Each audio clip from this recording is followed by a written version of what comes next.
हारे बिन हर नाही मिले,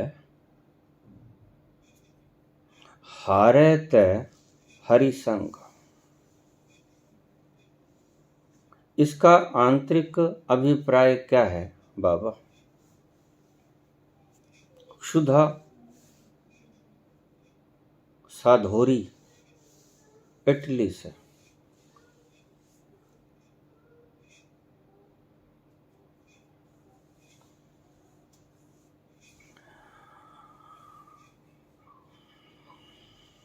दो धाराएं हैं।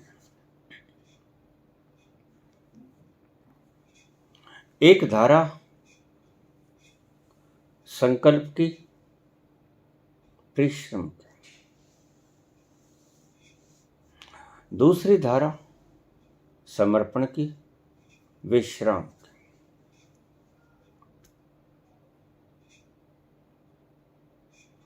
हारे बिन हर नाही मिले।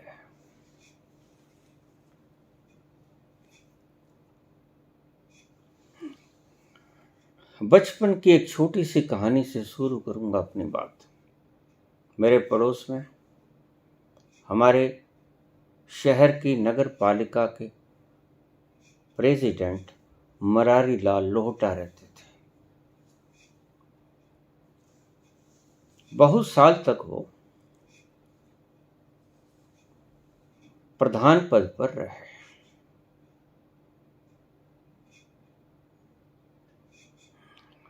बिल्कुल साझी दीवार थी। हम बच्चे लोग इधर से उधर, उधर से इधर खेलते रहते थे। जब थोड़ा बड़ा हुआ मैं, तो मुझसे बोलने लगे। मेरे पिताजी के क्लास फेलो थे।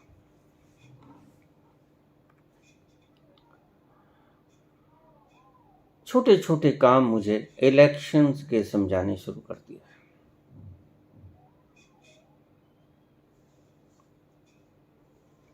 सदा जीतते, भारी बहुमत से जीतते।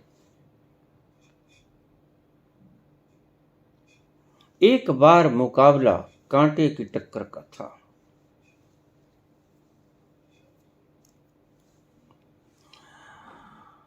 कभी पलड़ा इधर भारी हो जाता, कभी उधर भारी हो जाता। आखिर में 3 वोट से हार गए। हम वापस आए। पड़ोस का घर, साझी दीवार।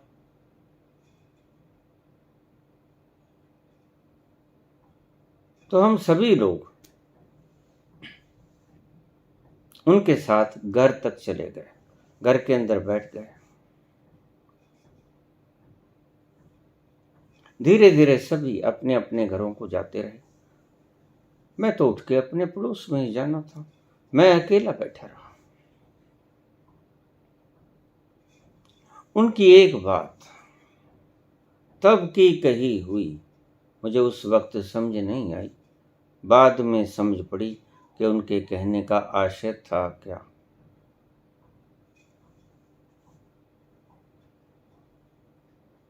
मुझे बोले, बेटा, जब मैं हार गया तो एक शौक लगा। मैंने कभी हारने की कल्पना ही नहीं की थी। और जब मैं इलेक्शन लड़ रहा था तो भी नगर के भविष्य के बारे में योजनाएं बना रहा था। क्या करूंगा, कैसा करूंगा, कैसे कैसे डेवलपमेंट होगी, क्या क्या प्रोजेक्ट होंगे। लेकिन जैसे ही मैं हार गया तो मुझे एक शौक लगा।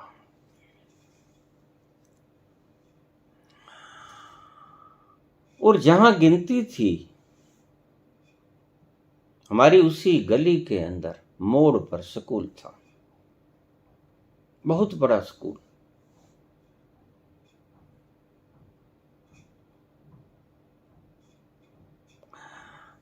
गिनती करने के बाद, हारना डिक्लेयर करने के बाद जब वो बाहर आ रहे थे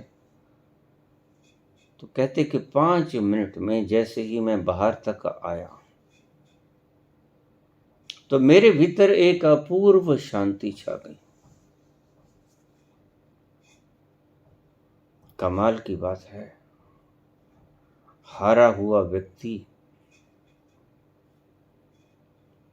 शांत अवस्था को उपलब्ध हो जाए, मेरे लिए हैरानीजनक बात थी।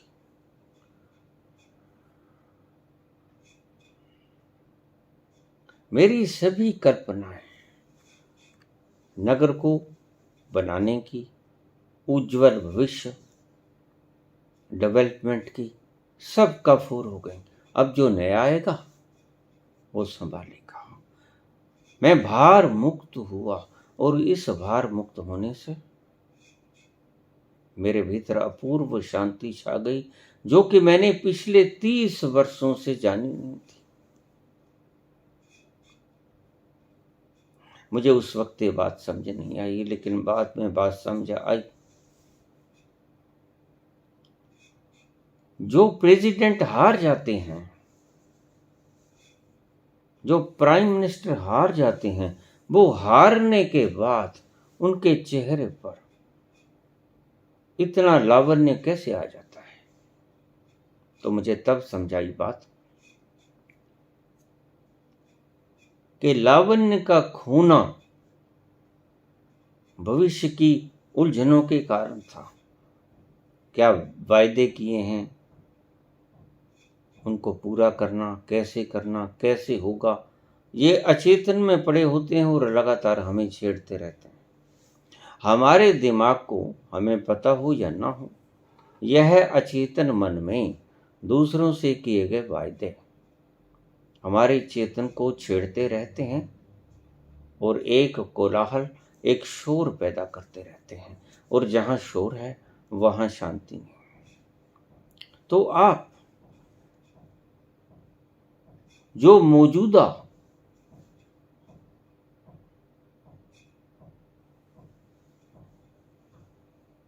ओहदेदार हैं, उनके चेहरों पर सदा ही तनाव देखो। जो पद मुक्त हो गए, उनके चेहरों पर सदा ही खलावट देखोगे। ध्यान से देखना, आपने कभी गौर ना किया हो। क्या हुआ? बिन हारे हरि नाही मिले। आज ये शब्द मुझे साकार हुए। हारने के बिना शांति नहीं आती। अगर तुम जीत जाओगे तो ध्यान रखना, दौड़ फिर से शुरू, और दौड़ आगे आगे ले जाएगी, और सिकंदर की दौड़ बढ़ती ही गई। यद्यपि उसने करीब करीब आधी दुनिया जीत ली थी, लेकिन और की दौड़ कभी खत्म नहीं होती। जो तुम चाहते हो वो मिल भी जाए तो भी खत्म नहीं होती। फिर विषाद घेरता है। जो सोचा था मिल गया, लेकिन मिला नहीं जिसकी तलाश थी। तुम्हें और चीज की तलाश है। अब इस बात को ध्यान से समझो। तुम्हें तलाश और चीज की है, और तुम्हारे अंतस को तलाश और चीज की है। फिर समझ लेना, ये तीसरी बार शब्द बोलूंगा मैं। तुम्हें यानी तुम्हारी बुद्धि को, तुम्हारे मन को, इस वक्त तुम यही हो। तुम्हें पता नहीं तुम कौन हो, परंतु इस वक्त तुम मन और बुद्धि हो, शरीर हो। तुम्हें तलाश किसी और चीज की, और तुम्हारे अंतस को तलाश किसी और चीज की। तुम्हें तलाश, तुम्हारी तलाश दौड़ाती है तुम्हें। प्राइम मिनिस्टर बन जाऊं,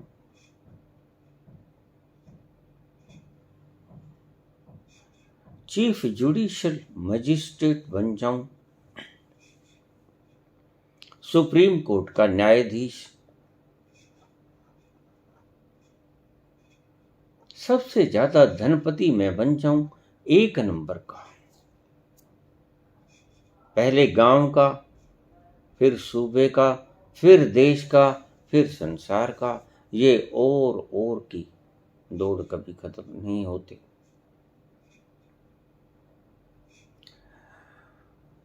तुम्हें जिस चीज की तलाश है वो कुछ और है, और तुम्हारे अंतस को जिस चीज की तलाश है वो कुछ और है। इसको, शब्दों को फिर से ठीक समझ लेना, बार बार इन शब्दों की गहराई में उतरना कि मैं बोल क्या रहा। तुम्हारे अंतस को कुछ और खुराक चाहिए, बाहर को जो खुराक चाहिए तुम्हारे मन बुद्धि को, वो तुम्हें मिल जाती है, लेकिन तृप्ति नहीं आती। क्यों? क्योंकि बाहर संतुष्ट हुआ, भीतर भूखा है,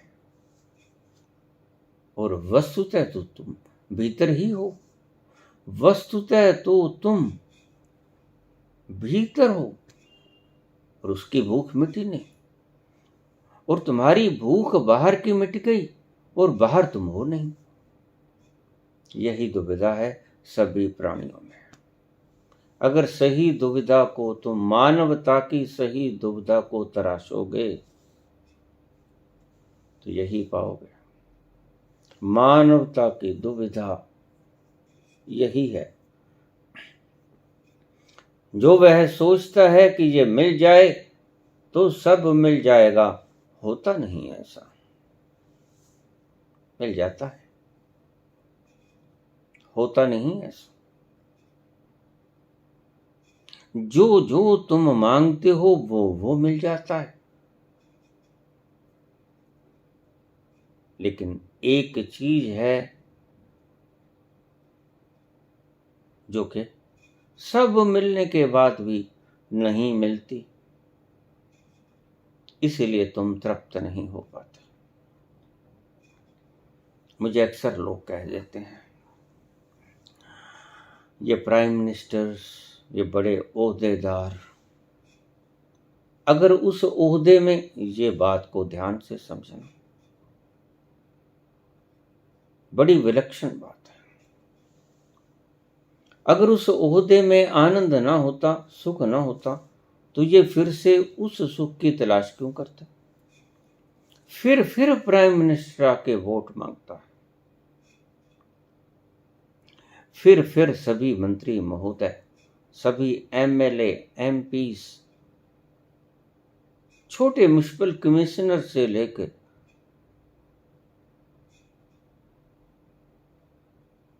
फिर मांगते हैं गद्दियां, और हारने का दुख होता है।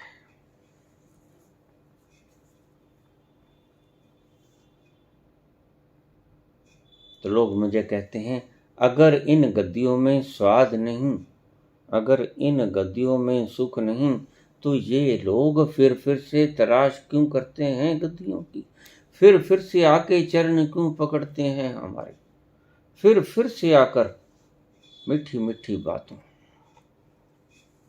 में हमें बहकाने की चेष्टा क्यों करते हैं? इसका मतलब सुख है, गद्दी में सुख है, लेकिन तृप्ति नहीं। ये बात तो शायद आपने कभी सोची ना होगी। मैं कब कहता हूं सुख नहीं है? सुख है, तृप्ति नहीं है। और जब तक तृप्ति नहीं आती, तब तक कितना ही सुख, महासुख आपके पास आ जाए, वो मात्र सुविधाओं से अलग कुछ भी नहीं होता।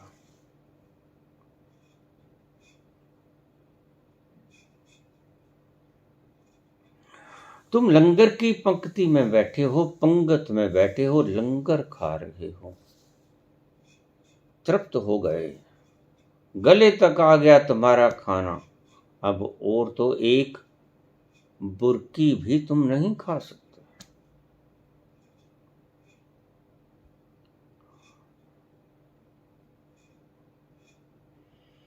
क्या करोगे? पंगत से उठ जाओगे, तृप्त हुए, भूख तृप्त हुई, भूख मिटी। लेकिन अगर तुम पंगत के बीच में बैठे ही हो तो क्या इशारा है? ये संबोधन किस बात का है? ये संबोधन इस बात का है कि तुम तृप्त नहीं हुए, तुम्हारी भूख शांत नहीं हुई। और ये लोग पंगत में बैठे हुए उन्हीं लोगों की तरह हैं जिनकी भूख शांत नहीं हुई, जो तृप्त नहीं हुए। अगर तृप्त हो गए होते, तृप्ति बहुत और चीज है, सुख बहुत और चीज है। सुखी होना अलग चीज है। और ध्यान रखना, बातें बहुत गहरी हैं। तृप्त होना बिल्कुल अलग चीज है।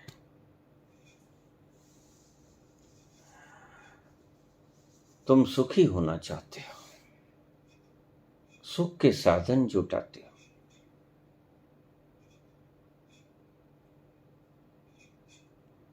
सुखी हो जाते हो। यही मैं कहता हूं, सुखी हो जाते हो, तृप्त नहीं होते। बस यही दुविधा खड़ी होती है। तुम कहते हो अब क्या होगा, सब कुछ है,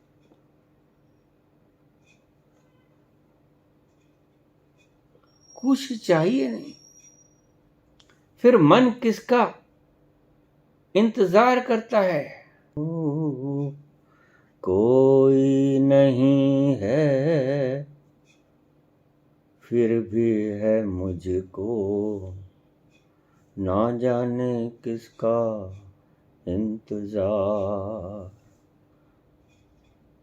कोई नहीं है फिर भी है मुझको, ना जाने किसका इंतजार। किसी का इंतजार रहता है तुम्हारे प्राणों को। कुछ नहीं होता पाने को, इंतजार रहता है प्राणों को।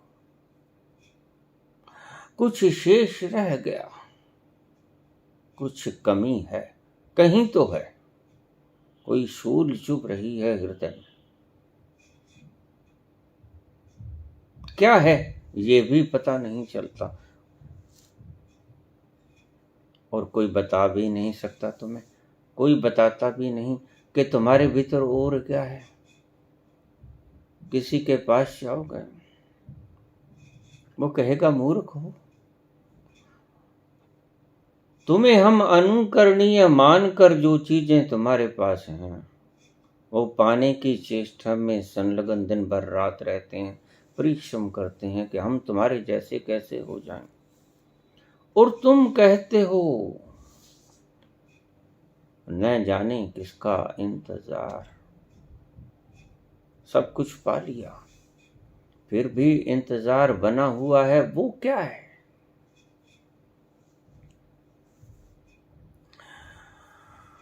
भूख मिटी नहीं, बाहर की भूख मिट गई, बुद्धि शांत हो गई।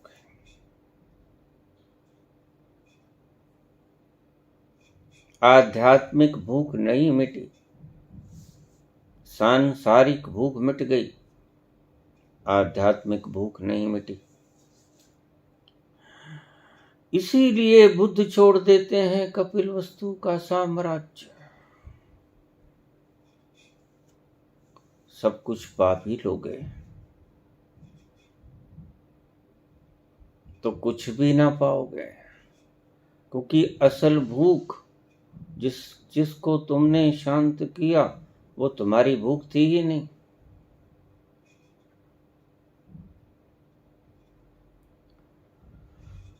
वो भूख ही तुम्हारी इंद्रियों की थी, तुम्हारे मन की थी, तुम्हारी बुद्धि की थी। असल भूख तुम्हारी वो तो लेश मात्र भी न मिटी। यही तड़पन है सभी के भीतर।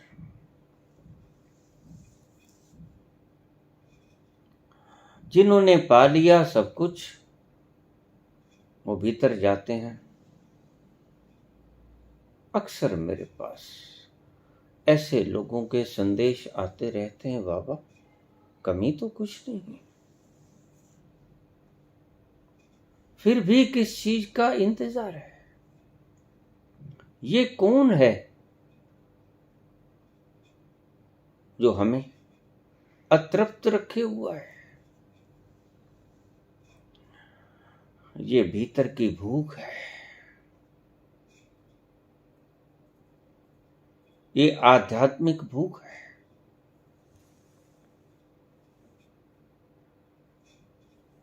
और तुम ये पूछने के लिए ये क्या है? जो भूख मिट गई, गले तक आ गया सब कुछ, बैंक भर गए, इतनी जमीन दूर से नजर तक नहीं आती, इतना फैलाव जमीन का, इतने कर्मचारी सेवक, इतना बड़ा साम्राज्य, और छोड़कर चले जाते हैं। बुद्ध छोड़ के चले जाते, महावीर छोड़ के चले जाते। अनंत राजाओं ने राजपाट को ठुकरा दिया। किसके कारण? इस आध्यात्मिक भूख को मिटाने के कारण।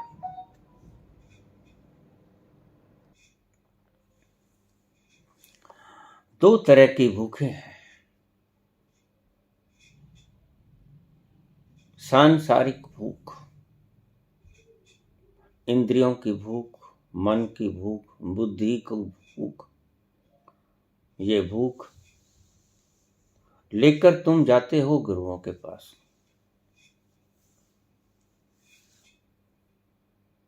गुरु तुम्हें जैसा उनको पता है रास्ता बता देते हैं।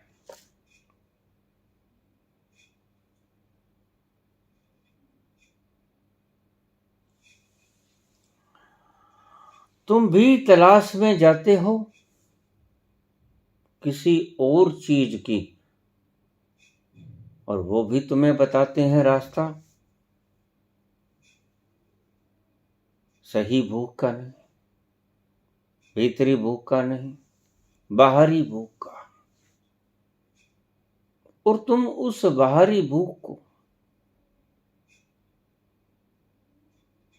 उनके रास्तों से मिटाने की चेष्टा करते हो जो कभी न मिटेगी। दुविधा में दोनों गए, माया मिली ना राम। अब ध्यान से समझते रहना बात को, यहां पर बड़े सेंसिटिव मोड्स आएंगे।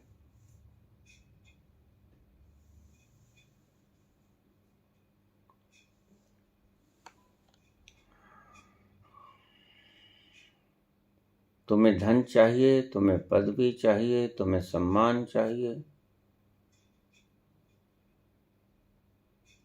तुम्हें पुत्र चाहिए, तुम्हें पुत्री चाहिए।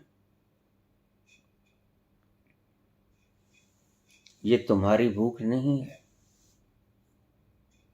अंतस की भूख नहीं है, बाहर की भूख है।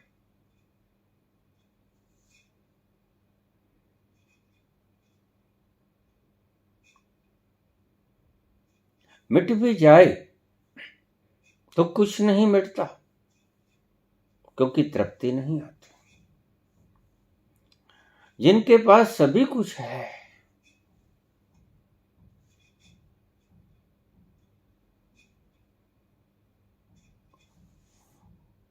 उनकी भूख नहीं मिटती, और वो सच्ची भूख को मिटाने के लिए तुम्हारे इन साधनों को छोड़ देते हैं, वनों में निकल जाते हैं, जंगलों में निकल जाते हैं।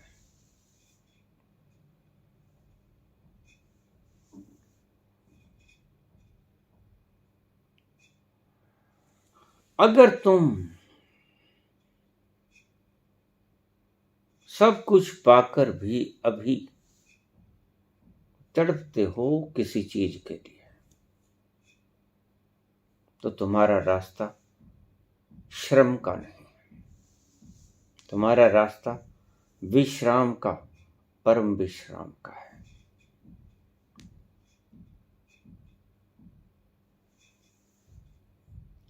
आध्यात्मिक लोगों के पास, आध्यात्मिक गुरुओं के पास हम जाते हैं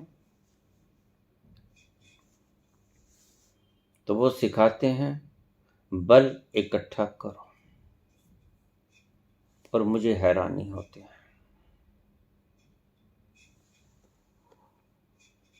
बल इकट्ठा करो।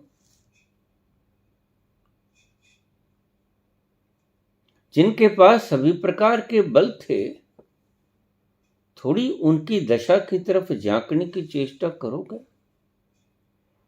उनको कमी महसूस हुई, भीतर कुछ कम है,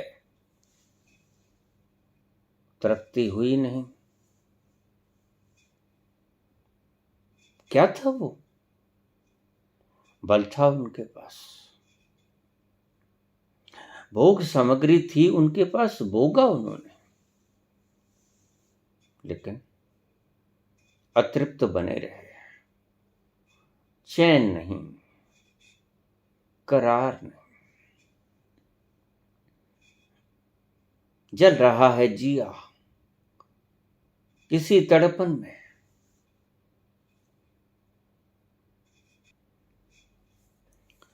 कच्ची रूहें जो अभी अभी पशु योनि से निकलकर मानव योनि में आई, वो धन ही तो इकट्ठा करेंगे, बल ही तो इकट्ठा करेंगे, मान सम्मान ही तो इकट्ठा करेंगी, पदवियां ही तो इकट्ठा करेंगी, और चाहत क्या होगी उनके मन में? सोचा होगा? अगर सोचने की क्षमता रही होगी जरा भी,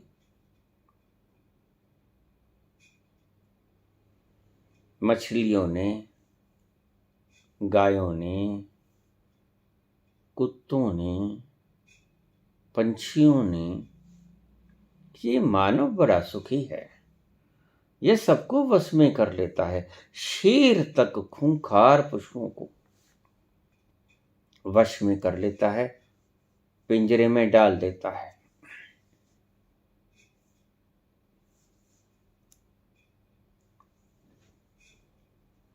और जब उनको मानव योनि उपलब्ध हुई, वो संस्कार तो भीतर ही थे इच्छाओं के, तो उन्होंने बल इकट्ठा करना शुरू कर दिया। बल इकट्ठा करो, ऐसा प्रचार करने वाले लोग मेरी दृष्टि में ताजा ताजा पशु योनि से ही निकल कर आया करते हैं। जो उपदेश देते हैं मेरी दृष्टि में वो भी अभी अभी आए, अभी भोगने दो इन्हें, इकट्ठा करने दो बल इन्हें।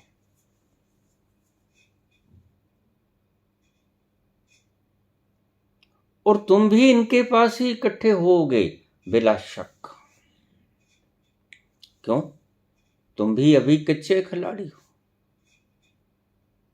बहुत प्राचीन आत्माएं, बड़ी देर से इस सृष्टि में रम रही, भोग रही, ही कहीं जाकर कोई परिपक्व होता है, बुद्ध की तरह, महावीर की तरह, कबीर की तरह। बस जो झीनी झीनी चदरिया बनकर ही तड़पता रहता है। गोधन, गजधन, बाजधन और सकल धन खान, जब आवे संतोख धन, सब धन धूड़ समान। जब संतोष धन आ जाता है, फिर आध्यात्मिक भूख मिटती है। इसको एक कसौटी की तरह अपने हृदय में रख लेना।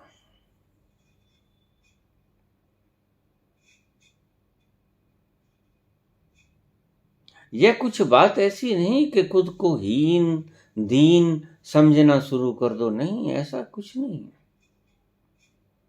सत्य को सत्य की तरह स्वीकारो। जैसे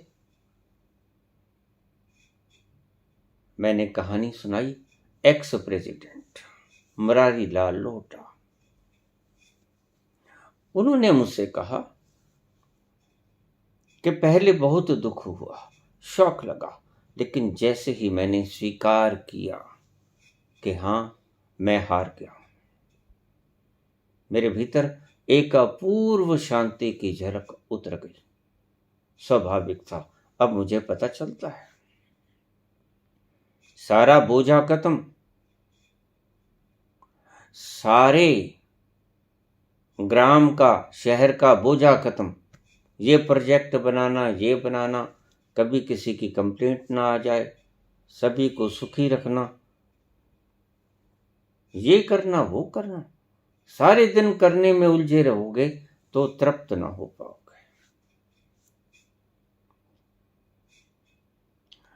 हार जाना और हार जाकर खुद को इस बात से समझा लेना, दो ढंग हैं। देखिए, दूसरा ढंग बताऊंगा। हार जाना और हार कर इस बात से दिलासा दे लेना कि कोई बात नहीं, हार जीत तो होती रहती है, अगली बार जीत जाएंगे, 5 साल ही की तो बात है, और इतने बार पहले जीते हैं फिर जीत जाएंगे, ये और बात है। और हार जाना और हार कर स्वीकृत कर लेना कि ठीक मैं हार गया, पुनः इलेक्शन नहीं लड़ूंगा, यह स्वीकृति उसके भीतर प्राणों तक चली गई। यह दौड़ ना बनी, आपकी हार भविष्य का दौड़ बन जाती है। कोई बात नहीं, 5 साल बाद फिर लड़ेंगे, यही चीज आपको तंग करती है। मुरारी लाल लोहिया ने स्वीकार कर लिया कि बस अब इलेक्शन नहीं लड़ेंगे, और वो उनका निधन हो गया, यहां से चले भी गए, उन्होंने इलेक्शन नहीं लड़ा।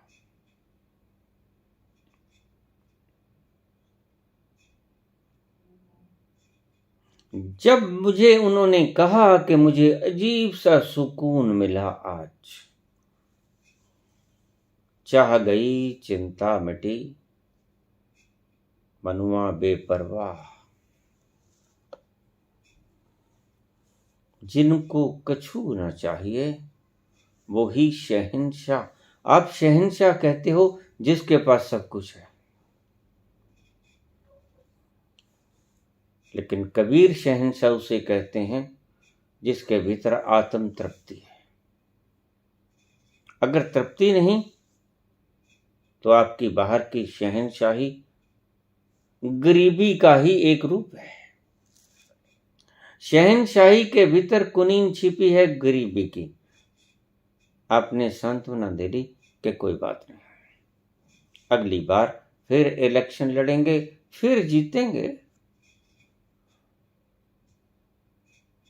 अगर ये बात है तो फिर आप तृप्त ना हो पाओगे।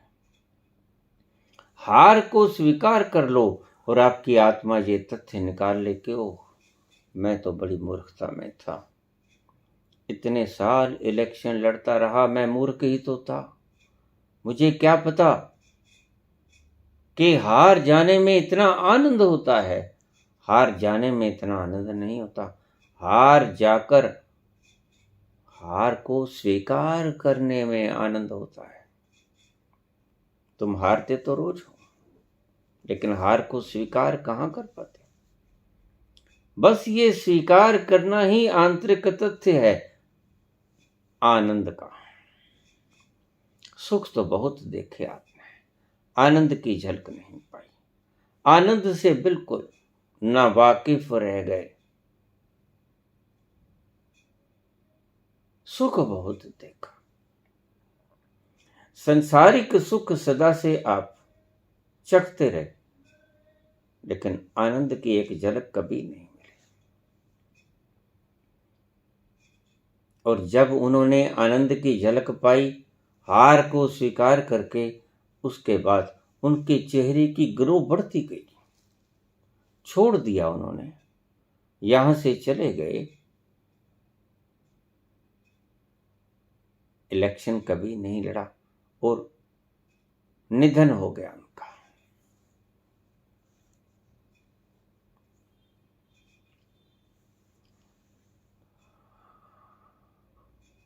साधक खुद ही भ्रांति में है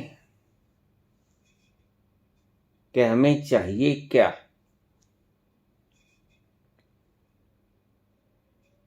चाहिए संसार, धन चाहिए, मान चाहिए, रुतबा चाहिए, कुर्सी चाहिए,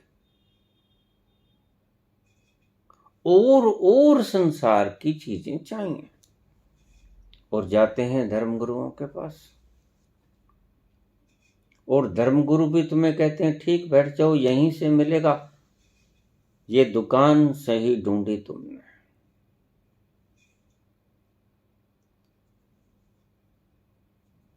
लोभी गुरु, लालची चेला, दोनों नरक में ठेला ठेला। गुरु भी लोभी, आपको बुला ही रहा है कि कब तुम आओगे, और चेला भी लोभ लेके गया। दोनों नरक में ठेलम ठेला। दुखी तुम भी रहोगे, दुखी गुरु भी है। यद्यपि दर्शाता नहीं, वो थोड़ा सा ज्यादा कां है, काग। काग कभी अपनी भावनाओं को बताता नहीं।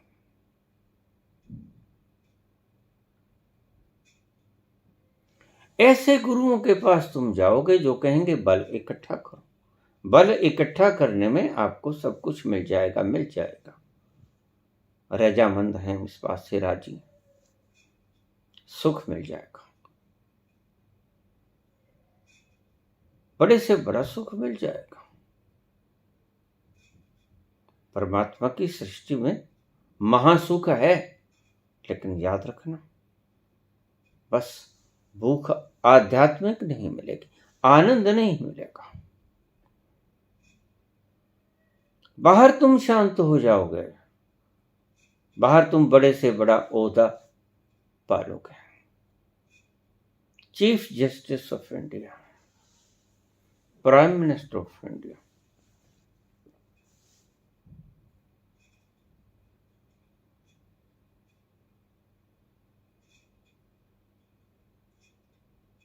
बुद्धि शांत हो जाएगी, भूख जगी रहेगी।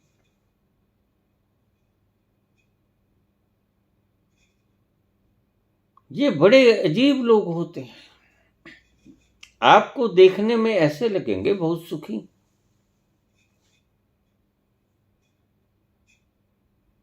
लेकिन दुखी ही होंगे। जितने आप हो, शायद उससे ज्यादा दुखी होंगे। आप इस बात को मान नहीं पाते। क्यों? क्योंकि आपकी अभी कल्पना बाकी है, आप ये होना चाहते हैं, इसलिए आपको इनके बाहरी नक्शो नक्काश दिख पाएंगे। अंतस की प्रज्ञा और अंतस की स्थिति आप देख नहीं पाओगे, इतनी समझ भी नहीं है, इतनी दृष्टि भी नहीं है आपके भीतर। और सीधी सी बात मैंने बताई कि पंगत में अगर अभी भी बैठे खाना मांग रहे हैं, तो एक बात तय है कि तृप्ति नहीं हुई। दो मार्ग हैं, अतृप्त तो तुम हो ही। अब इस अतृप्ति को दूर कैसे करना है? दो रास्ते हैं। एक रास्ता है चारवाक का,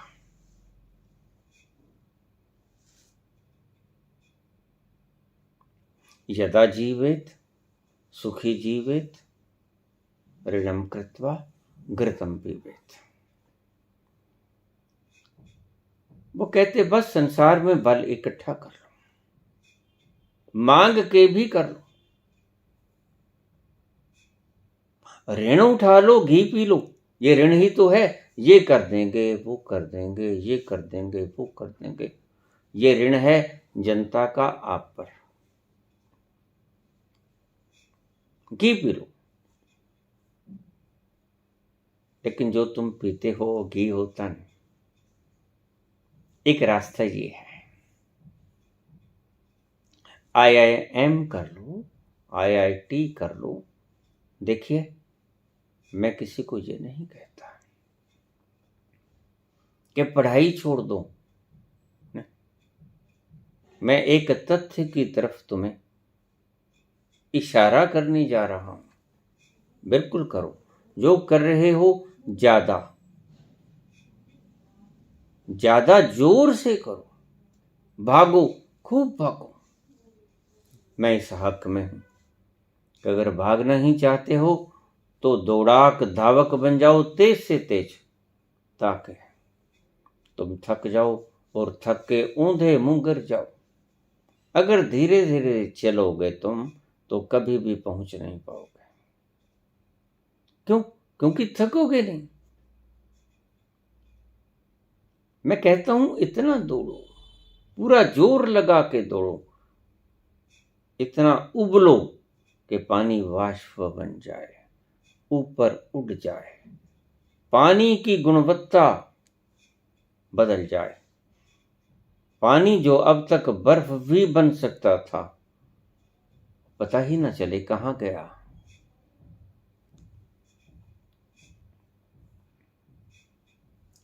संकल्प का रास्ता परमात्मा तक नहीं लेके जाता।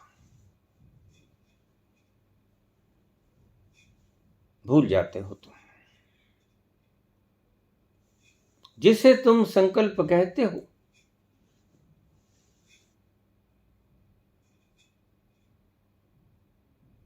परिभाषा गलत हो गई। और जिसे तुम समर्पण कहते हो, उसकी परिभाषा भी गलत हो गई। अब ये बातें आपकी समझ में आ जाएं तो धन्यवादी हो। जैसे सर्दी और गर्मी मैंने बहुत बार समझाया, ओनली मेजरमेंट ऑफ टेम्परेचर। इसी तरह संकल्प और समर्पण है।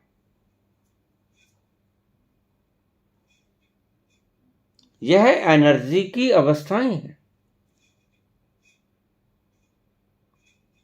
जो एनर्जी आप संकल्प में लगाते हो, ध्यान रखना, समर्पण में उतनी ही एनर्जी की आवश्यकता पड़ती है। सही देखोगे तो समर्पण में एनर्जी की आवश्यकता ज्यादा होती है, क्योंकि संकल्प में तुम बनते हो और मन बनने को सदा ही राजी है। इन बातों को अगर गौर से सुनोगे तो समझ में आ जाएगी, अन्यथा सर के ऊपर से गुजर जाएंगे। इसलिए तुम संकल्प से इतने राजी हो जाते हो।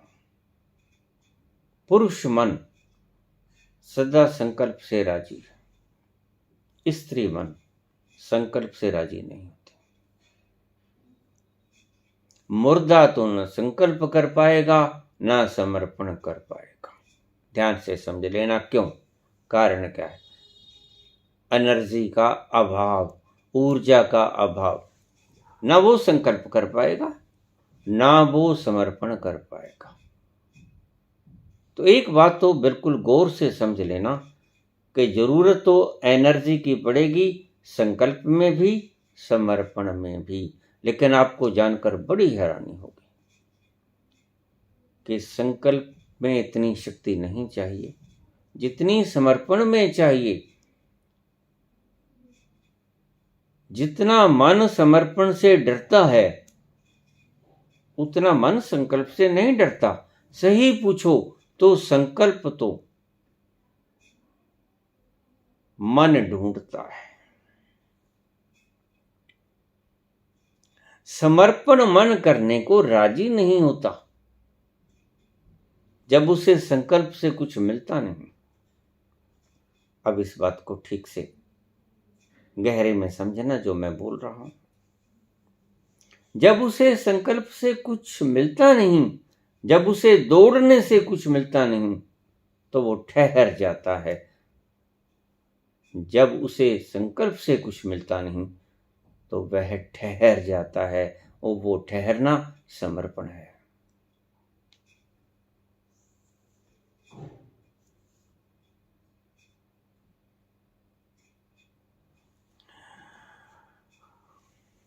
घर से तो हम चले थे खुशी की तलाश में।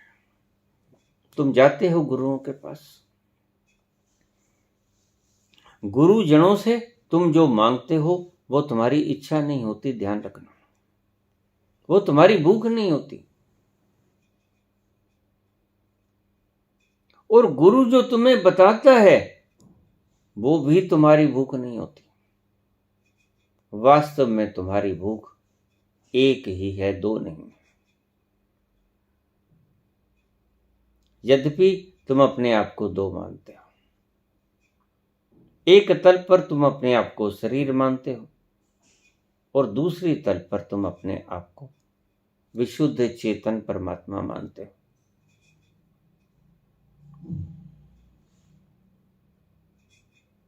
शरीर की भूख मिटाने के लिए तुम्हें बल की आवश्यकता है। वो धन बल हो, वो मान का बल हो, वो ओहदे का बल हो, वो अन्न का बल हो, वो धन का बल हो। इस बल की जरूरत पड़ेगी।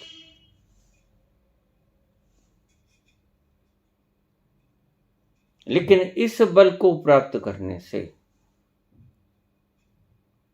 आपकी प्यास नहीं बुझेगी। ये अंतरिम बात है। इसलिए गुरु लोग आपको सिखाएंगे, जो भी सिखाएंगे वह मार्ग संकल्प का ही होगा। भूल जाना कि गुरु आपको समर्पण करना बता देंगे।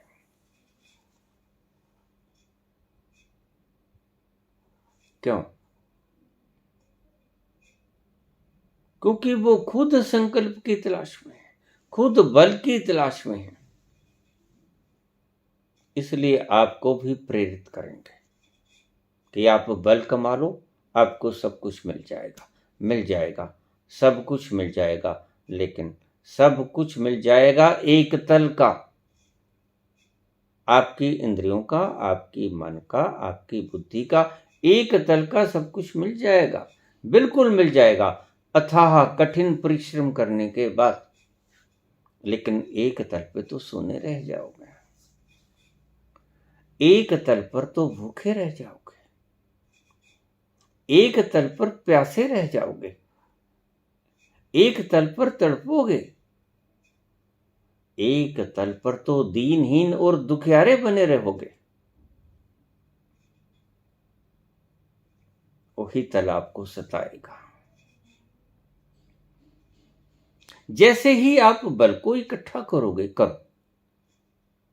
क्योंकि जो मछली मानती नहीं कि समुद्र में आखिर में जाकर तो चट्टानें ही मिलेंगी, अगर नहीं मानती तो उसे खुला छोड़ दो कि ठीक तुम जाओ, और चट्टानों से जब वो मुंह को टकराएगी, लहू लुहान हो जाएगी, तो या तो मर जाएगी या वापस लौट आएगी। दो ही रास्ते हैं। जो बल कमाते हैं और बल ही कमाना चाहते हैं, उनको छोड़ दो खुला। या तो मुंह तड़वा के वापस आएंगे, या मुंह तड़वा के ज्यादा लहू निकलने की वजह से मर जाएंगे। लेकिन समर्पण के रास्ते पे ऐसा नहीं होता।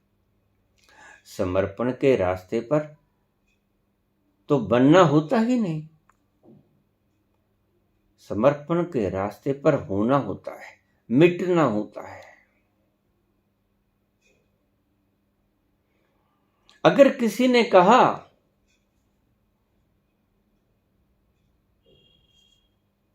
खुद ही को कर बुलंद इतना कि हर तकदीर से पहले खुदा बंदे से खुद पूछे, बता तेरी रजा क्या है।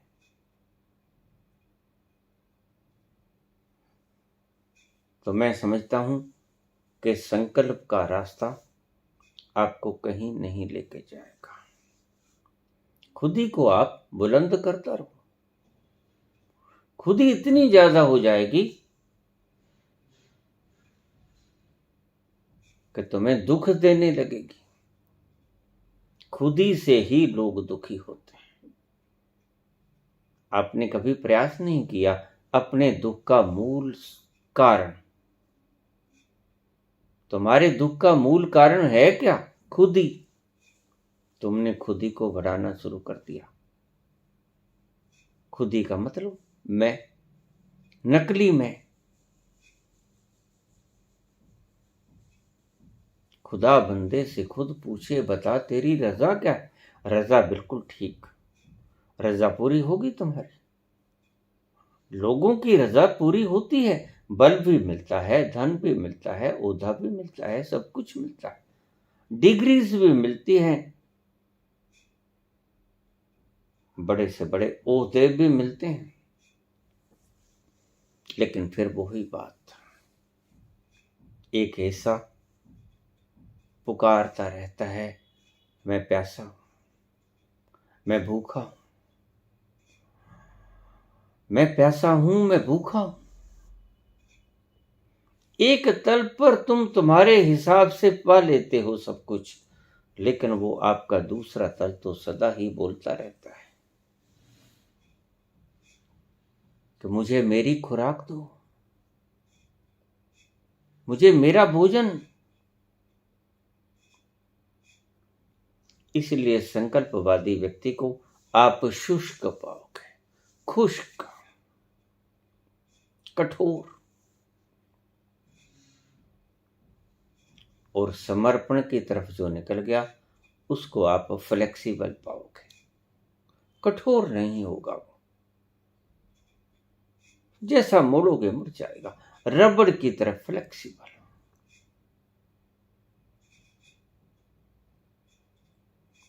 एक कोना भीतर सदा ही पुकारता रहता है, जो कहता है लौट आओ, लौट आओ, वापस आ जाओ। टकरा के देख लिया अब तो, मुख फूट गया, लहू लुहान हो गए, दर्द के सिवा कुछ ना मिला, लौट आओ।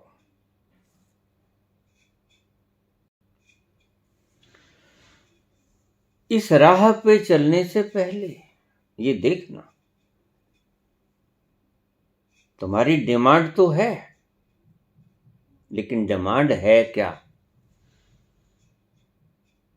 डिमांड क्या है? देखिए, ट्रीटमेंट तो बड़ा आसान होता है, मुश्किल होता है डायग्नोस, कि तुम्हें आखिर बीमारी है क्या। इलाज तो बड़ा आसान है, ट्रीटमेंट इज ऑलवेज सिंपल। मुश्किल होती है डायग्नोस करने में कि आपको बीमारी क्या है सच में। बीमारी ढूंढो, इलाज शुरू करने से पहले बीमारी ढूंढो। आखिर तुम दुखी हो क्यों? और फिर सब कुछ पाकर भी अगर तुम दुखी रहते हो, सब कुछ पाकर भी अगर बुद्ध निकलते हैं कपिल वस्तु से, महावीर निकलते हैं साम्राज्य को छोड़कर, तो कोई कारण है। कितने राजा अपने राजसी ठाठ बाट जिन्हें आप कहते हो, उन्हें छोड़कर भिखारी हो गए, हाथ में कमंडल पकड़ लिया। कितनों के उदाहरण दूं मैं? इतिहास को थोड़ा सा उल्ट फेर कर लीजिए, देख लीजिए क्या हुआ। भूख मिटी नहीं, प्यास मिटी नहीं, भूख सदा ही कराहती रही भीतर कि मुझे मेरे लिए कितना ही आप बल इकट्ठा कर लो, कितनी ही उपाधियां ग्रहण कर लो, यद्यपि आपके मन को ये जचेंगे गुरु। क्यों? मन चाहता ही संकल्प है, मन कर ही सकता है संकल्प, मन के विपरीत जाता है समर्पण। ये समझना, मन के अनुकूल बैठता है संकल्प, तो ये गुरु आपको संकल्प की तरफ लेके जाते हैं और आप झट से मान जाते हो कि ठीक कहते हो। आप सपने सजाने लगते हो, वो बन जाएंगे, वो बन जाएंगे, शेख चिल्ली की तरह बन जाओगे। बने भी हैं लोग, कहाँ पहुंचे उनसे पूछ लो थोड़ा सा। सियाने कहते हैं कि अगर तुम भोगना नहीं चाहते तो जो भोगना चाहते हो उनसे पूछ लो कि तुमने भोगा क्या पाया। बुद्ध ने भोगा, ऐसे ही नहीं छोड़ दिया। बुद्ध से पूछो तुमने भोगा क्या पाया, तो उन्हें शायद बताने की आवश्यकता नहीं, उनका जीवन ही बता देगा कि क्या पाया। कमंडल उठाना पड़ा, ये पाया। भूख तृप्त न हुई, प्यास नहीं बुझी, ये पाया। तो संकल्प जचेगा मन को निश्चित। जो लोग कहते हैं कि बल इकट्ठा कर लो, डिग्रीज इकट्ठी कर लो, शेख चिल्ली की कल्पनाएं जड़ लो और पूरी हो जाएंगी, अवश्य पूरी होती हैं। इस जन्म में पूरी ना होगी, अगले जन्म में हो जाएंगी। अब के फेल हो गए, अगली बार हो जाओगे पास, क्या खास बात है। और देखिए, दुनिया भी आपको सम्मान की दृष्टि से देखेगी। अगर आपने आईएएस कर ली, अगर आपने आईआईटी कर ली, आईआईएम कर ली, बड़ी पदवी पर पहुंच गए, प्राइम मिनिस्टर बन गए, चीफ जुडिशियल मजिस्ट्रेट बन गए, और दुनिया आपको लालची दृष्टि से देखेगी और आपके मन में भ्रम पैदा होगा कि देखो मैं कितना शानदार हूं। लेकिन काश तुम थोड़ा भीतर उतर पाते, काश तुम्हें सब कुछ मिल गया, तुम अपने भीतर उतर के देखो।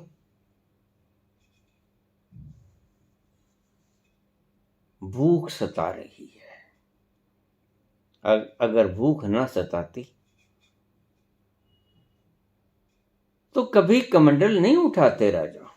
बहुतों से राजाओं ने कमंडल उठा लिए। राजा जनक,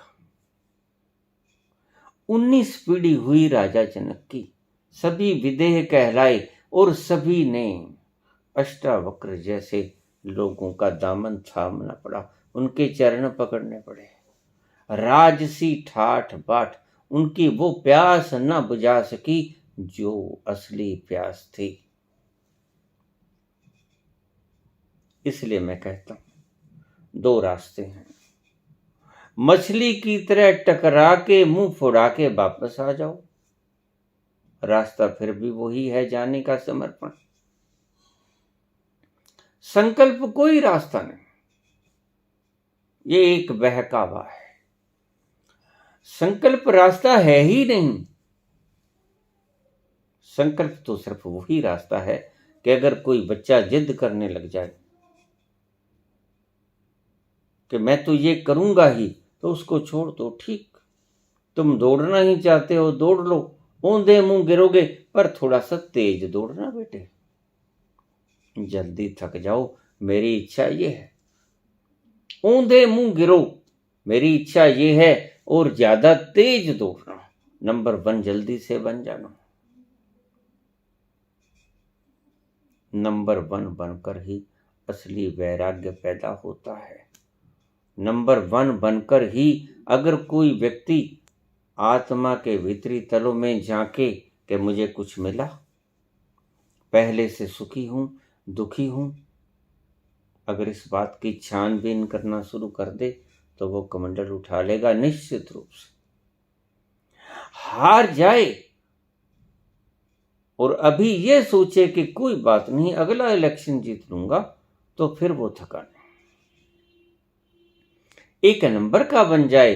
अगर बाकी रही कि अब इसके ऊपर मैं डटा कैसे रहूं, तो भी वासना वही है, वर्ल्ड के एक नंबर बन गए। लेकिन वासना यही रही, इच्छा यही रही कि अब मुझे कोई 2 नंबर पे धकेल ना सके, तो फिर तो बात वही रही। एक नंबर पर बनकर थोड़ी अगर भीतर झांकना शुरू कर दो कि कोई पानी मांग रहा है, कोई खाना भोजन मांग रहा है, तृप्ति नहीं हुई, एक नंबर पर डटे रहना भी तो एक वासना है। और वासना सदा दुख देती है, इस बात का ध्यान रखना। वासना सदा दुख देती है। वो चाहे एक नंबर पर पहुंचना हो, चाहे एक नंबर पर डटे रहना हो, चाहे प्राइम मिनिस्टर बनना हो, चाहे प्राइम मिनिस्टर पदवी पर डटे रहना हो, वासना सदा ही दुख देती है।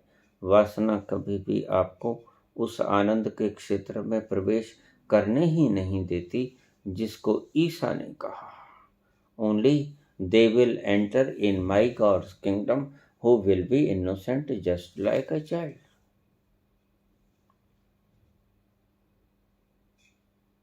जैसे ही तुम पाओगे एक कांटा चुभता हुआ नजर आएगा।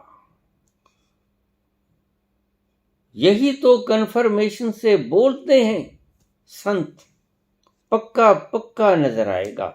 आप देखने की कोशिश करोगे तो, अगर चूक चूक जाओगे, दृष्टि हटा हटा जाओगे, तो आपको अपना दुखड़ा समझ नहीं आएगा। कोई पुकारता कि मैं प्यासा हूं, मैं भूखा हूं, तुम्हें सुनाई नहीं पड़ेगा, तुम्हें दिखाई नहीं पड़ेगा, क्योंकि तुम सुनने की चेष्टा नहीं करोगे, तुम देखने की चेष्टा नहीं करोगे। 2 रास्ते हैं। एक रास्ता, एक गुरु कहेंगे बल कमा लो, तुम्हें जचेगा, कमा लो, सब कुछ मिल जाएगा, लोग आरती उतारेंगे, आपका नाम गिनीज बुक में आएगा, एक नंबर पर धरे जाओगे, बिल्कुल निश्चित। ठीक है, मुंह फुड़वा के वापस आओगे। सब कुछ मिलने के बाद भी एक प्यास भूख बाकी रहती है, भीतर की आत्मा पुकारती रहती है कि कुछ अभी भी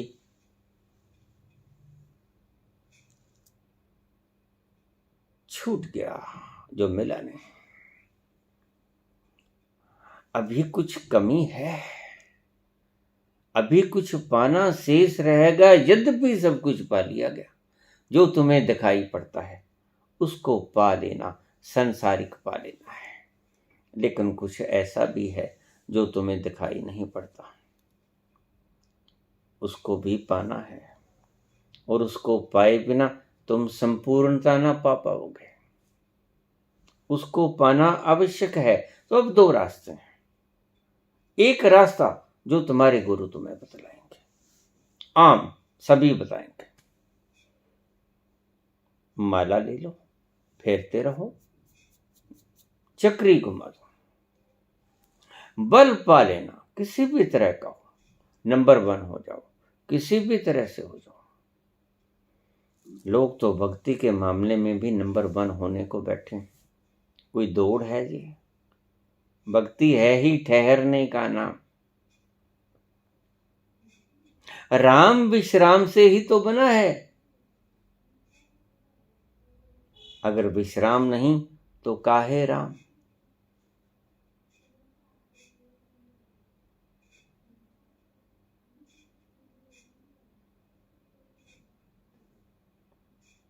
हारे को हरि मिलते हैं, जीते हुए को हरि नहीं मिलते, जीता हुआ हरि से वंचित रह जाता है।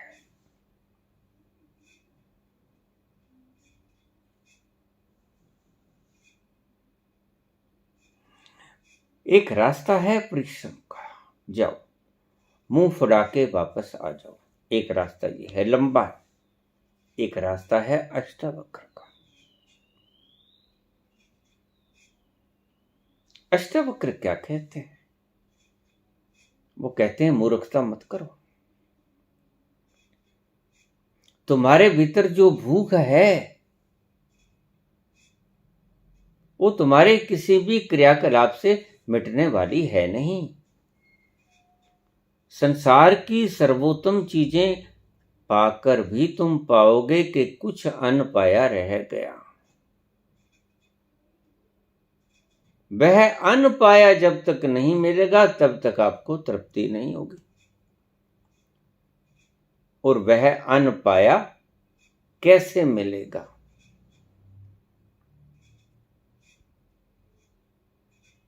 इसका रास्ता बताते हैं अष्टावक्र,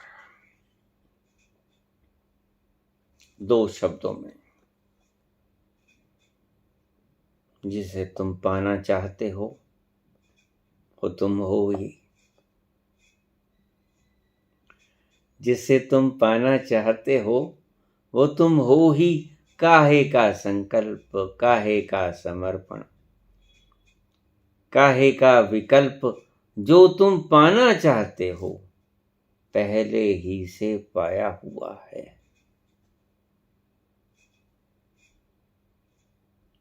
बस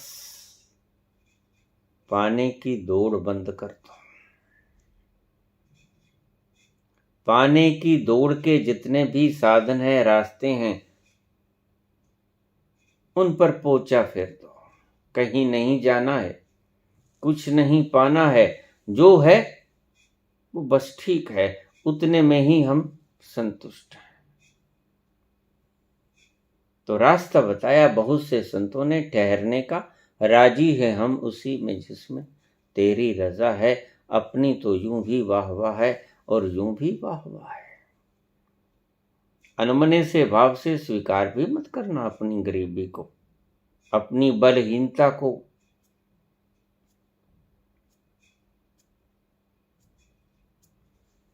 हारे को हरि मिलता है, बड़ा प्यारा शब्द है। जो हार जाता है, चाहे मुंह फुड़ा के हारो, चाहे पहले से ही हार जाओ, ये तुम्हारी मर्जी। पहले से ही हार जाओ, ये ज्यादा बेहतर है। सीधा सीधा हार जाओ, क्योंकि जिसको जीतने चले वो बड़ा विराट है। किसको जीतोगे उसका मापदंड भी आपके पास नहीं। लंबाई, चौड़ाई, ऊंचाई, उसका घनत्व कितना, कितनी दूर तक फैला वो विराटतम, तुम्हें उसका कोई पता नहीं। और उसको पाने चले हो तुम, नहीं मिलेगा। तो हार जाना ज्यादा बेहतर है। और हार जाने का अर्थ समर्पण, सब कुछ छोड़ देना, उसके हाथ में छोड़ दो नैया, पतवार उसके हाथ में दे दो और तुम आराम से बैठ जाओ। जहां ले जाए हवाएं, जहां ले जाए नदिया की धारा, बस तुम तैरो मत। नदिया की धारा तुम्हें खुद ही बहा के ले जाएगी। बहने को तो कभी प्रयास ही नहीं करना पड़ता। बहता तो वो है जो समर्पित हो जाता है, जो लड़ता नहीं, जो तैरने को इनकार कर देता है, वो बहता है। आपने देखा, मुर्दा सदा ही बहता है, मुर्दा कोई प्रयास नहीं करता। मुर्दे की तरह ही हो जाओ। समर्पण काम आएगा आखिर में। लेकिन लोग आज समर्पण के नाम पर भी उलझे हुए हैं। करते हैं समर्पण, करवाते हैं समर्पण, होता है वो संकल्प, ये कर लो, वो कर लो, ये कर लो, वो कर लो, इसका जाप कर लो, उसका वो कर लो, सुबह उठ के ये सुन लो, ये सब संकल्प है। आपके सारे रास्ते, अब इस बात को ध्यान से सुन लेना, मैं अपनी बात को समाप्ति की ओर लेके जा रहा हूं। सारे रास्ते, सारी विधियां, संकल्प की विधियां, संकल्प के रास्ते,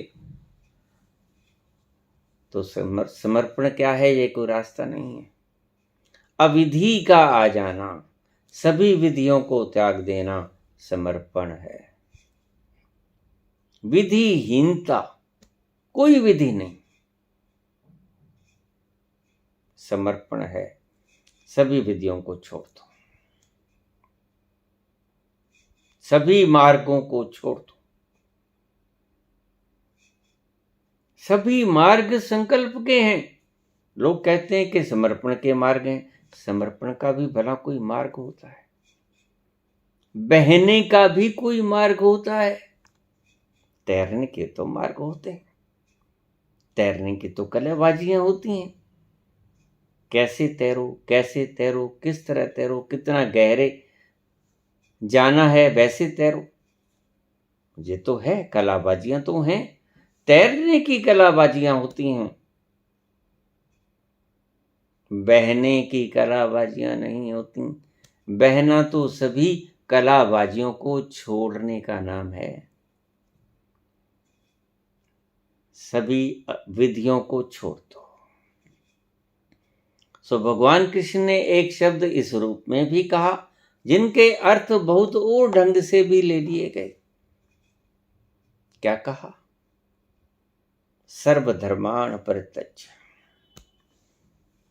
सब विधियों को छोड़ दे। तू सारा करना छोड़ दे, सभी प्रयासों को नहीं, सभी विधियों को छोड़ दे जिनके द्वारा तू प्रयासरत है। मामेकम शरणम व्रज, बस सब विधियों को छोड़कर तू मेरी शरण में आ ही जाएगा। जैसे ही तू सब विधियों को छोड़ेगा, सर्वधर्मान् परित्यज्य मामेकम शरणम व्रज, तू मेरी शरण में आ जाएगा। और मैं तुम्हें क्या करूंगा? अहम त्वाम सर्व पापेभ्यो मोक्षयिष्यामि मा शुचः, मैं तुम्हें सभी प्रकार के दुखों से मुक्त कर दूंगा, सभी प्रकार की भूखों से निवृत्ति दिला दूंगा, सभी प्रकार की अतृप्तियों को दूर करके तुम्हें तृप्ति दे दूंगा। वहां जाकर तृप्ति मिलती है। आखिर में समर्पण की ये काम आएगी। विधिहीनता, किसी विधि से नहीं जाना है, सब विधियों को छोड़ देना है।